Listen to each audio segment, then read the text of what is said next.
নমস্কার, মাধুদি ফুডি নেস্টে আপনাদের সবাইকে স্বাগত। আজ আমি আমার মতো করে মোরলা মাছের তেল ঝাল করে আপনাদের সাথে শেয়ার করলাম। প্রথমে ধুয়ে রাখা মাছগুলোকে লবণ আর হলুদ গুঁড়ো, লাল লঙ্কার গুঁড়ো মাখিয়ে নিলাম।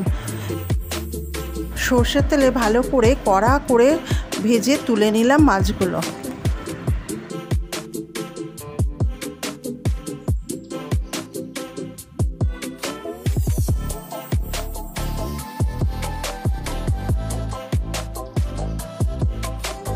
এরপর ওই তেলে গোটা জিরে, কুচনো পেঁয়াজ দিয়ে ভেজে কুচনো আলু দিলাম।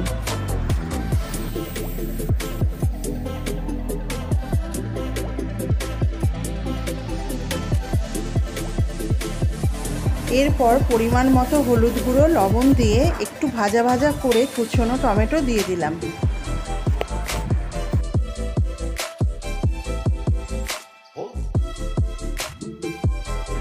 এবার একটু নেড়ে নিয়ে আদা, রসুন, কাঁচা লঙ্কার পেস্ট দিয়ে দিলাম।